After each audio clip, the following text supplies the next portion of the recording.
and bright. Welcome back to Sikkim 365 Radio.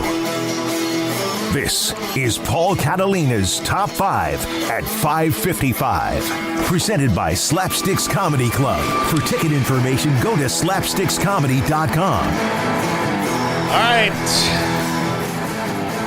Thanks to Slapsticks. By the way, before I forget, happy 15th birthday to my nephew, Luke. He's 15 today. Well, I mean, I guess he is if he's 15th anniversary. Yeah, so anyway, but happy good birthday. for Luke. Happy birthday to Luke. All right, top 5 impact first-year head coaches.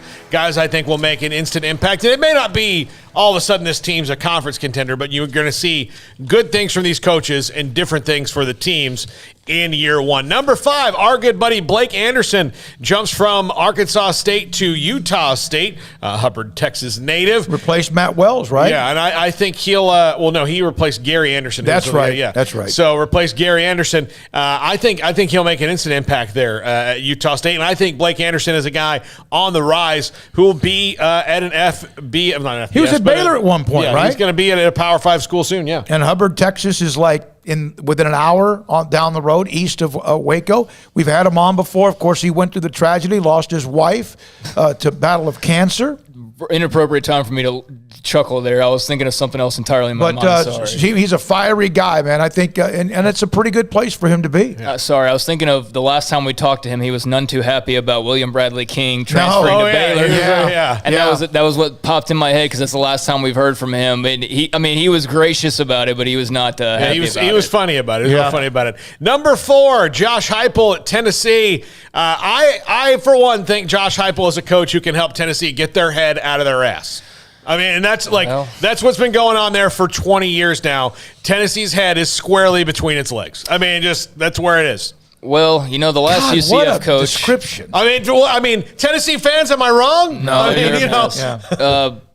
the last UCF coach to go make a move like that has not worked out very well. Josh Heupel, you wonder if he becomes part of a trend or if he's going to be the guy to kind of break through. But, man, he's got a lot to clean up at Tennessee. It's only going to get tougher now, too. OU and Texas coming along the pipeline. And, we'll see. I mean, he was good at UCF, but so was Scott Frost. They have the greatest fight song, though. I think they have. Rocky Top is, for some reason, I can't stop singing it once I hear it. I'll say this, though. The bigger hire for Tennessee wasn't Josh Heupel. It was UCF AD Danny White. Yeah. Danny White is there at Tennessee. This is the first, big-time AD they've had in a long time. I think he's going to do well there. All right. Number 3, BRYAN HARSIN at Auburn. Auburn fans, they've got a complex, and why wouldn't you? Your biggest rival is the, college football Vatican in Alabama. But I think BRYAN HARSIN can steady things out there. And the next coach on this list is the guy he replaced. But I like the BRYAN HARSIN hire at Auburn. I think it's steady. I think that's really kind of what they need right now is somebody who's going to be steady and get them to be consistent. Texas and Baylor faced him, did they not, in a bowl game? Was it BRYAN HARSIN? Yeah, Boise State, yeah. Yeah, okay. Yeah. All right, and number 2, Gus Malzahn at UCF. Look, this is a great place for Gus. Again, Gus has won. Gus has been in national championship games. He's a good coach. I think he's maybe wasn't the fit at Auburn anymore, but Auburn gets tired of people really quick. This is a school that's growing and could wind up in a Power 5 conference maybe by Friday, for God's sakes. Yeah. But if that happens, then Gus Malzahn has no reason to leave UCF, and he can kind of chill there for a little while. Well, if they did enter the Big 12, would he be the only coach with a national title? God. Would he? Yeah. I mean, now that I think so, right? Chris Kleiman at North Dakota State, but Division I national title. Yeah. I think this is going to be like Sonny Dykes to SMU as far as just he doesn't have nearly the pressure that he had. He can, the name, image, likeness stuff in Orlando, they can do a lot with that.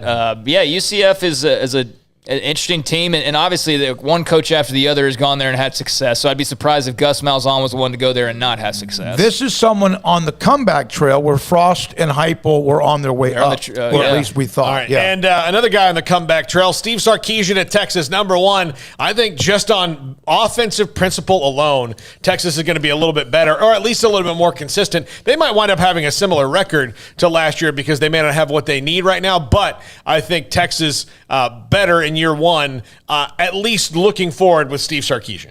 Most of those who we've had on or who cover, it seemed like they're pretty reasonable, not expecting them to go 13-0.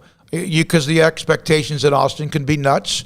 I think, Jeff Howe last week said he thought that ceiling was between 7 and 9, which is reasonable. I like him. We had him at Big 12 Media Days. Lincoln Riley like him too. But there's something about Steve Sarkisian. I like the guy. I wish him the best. I know he's had to bounce back. Who hasn't? And I hope he is given time to do what he needs to do. Yeah, he had a much different tone and tenor than Tom Herman did. Tom Herman just was kind of a goofball out of the gates, kind of a weird guy. Sark was he was cool. I enjoyed talking to him. I think he's going to be really successful there. I don't know about titles and all of that, but I think he's going to win a lot of games.